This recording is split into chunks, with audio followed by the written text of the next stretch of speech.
Seja bem-vindo para mais um vídeo no canal. Eu sou o professor Padoim e hoje nós veremos algumas alterações trazidas pela reforma tributária, que é a emenda constitucional 132 de 2023. Hoje eu quero abordar sobre a reforma do artigo 150 da Constituição Federal, reforma trazida pela emenda constitucional, ou seja, nós tivemos reforma tributária em relação às imunidades tributárias. O artigo 150 da Constituição estabelece o seguinte: sem prejuízo de outras garantias asseguradas ao contribuinte, é vedado à União, os Estados, ao Distrito Federal e aos municípios instituir impostos sobre. Uma observação muito importante aqui, nós temos a expressão impostos, quer dizer que outros tributos e taxas podem ser cobrados. Isso é a primeira dica para vocês, que pode ser cobrado tanto na OAB como em concurso público. Com a reforma tributária, nós tivemos a alteração no artigo 150, 6b da Constituição.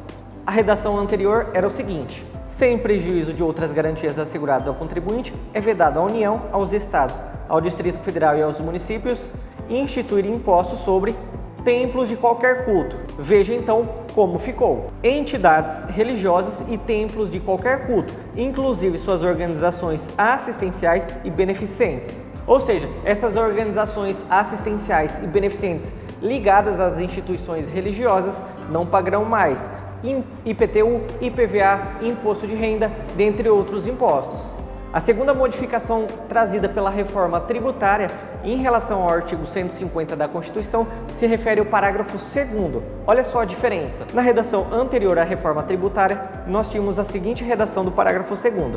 A vedação do inciso 6º-A é extensiva às autarquias e às fundações instituídas e mantidas pelo poder público, no que se refere ao patrimônio, à renda e aos serviços, vinculados às suas finalidades essenciais ou dela decorrentes. Agora nós temos a seguinte redação: a vedação do inciso 6A é extensiva às autarquias e às fundações instituídas e mantidas pelo poder público e à empresa pública prestadora de serviço postal, no que se refere ao patrimônio, à renda e aos serviços vinculados às suas finalidades essenciais ou dela decorrentes. Uma primeira observação é que antes da Constituição de 88, nós tínhamos uma discussão aí no Judiciário sobre a extensão das imunidades dessas empresas públicas, principalmente aqui destacando os Correios.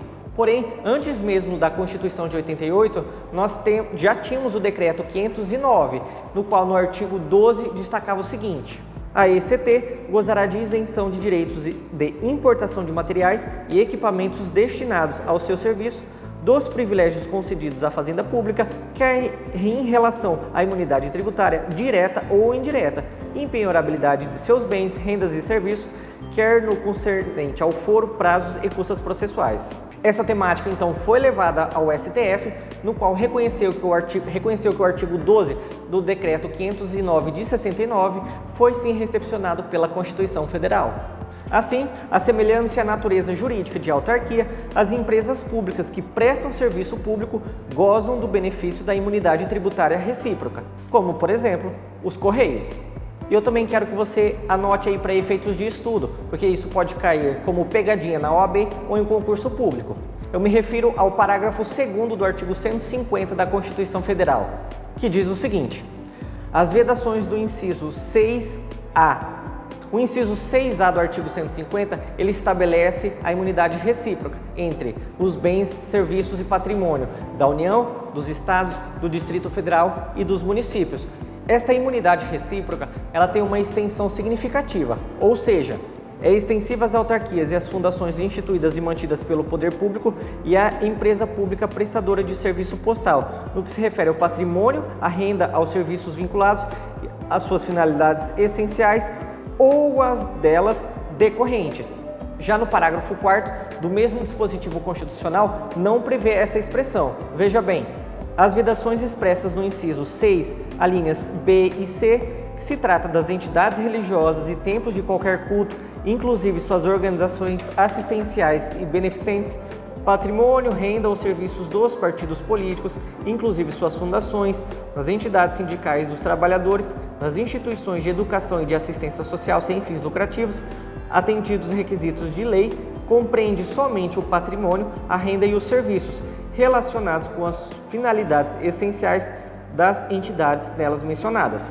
A explicação é muito simples, Quanto mais próximo do poder público, maior a abrangência da imunidade. E se você gostou desse vídeo, curta, comenta, compartilhe e inscreva-se no canal para mais vídeos de atualizações da reforma tributária. Grande abraço!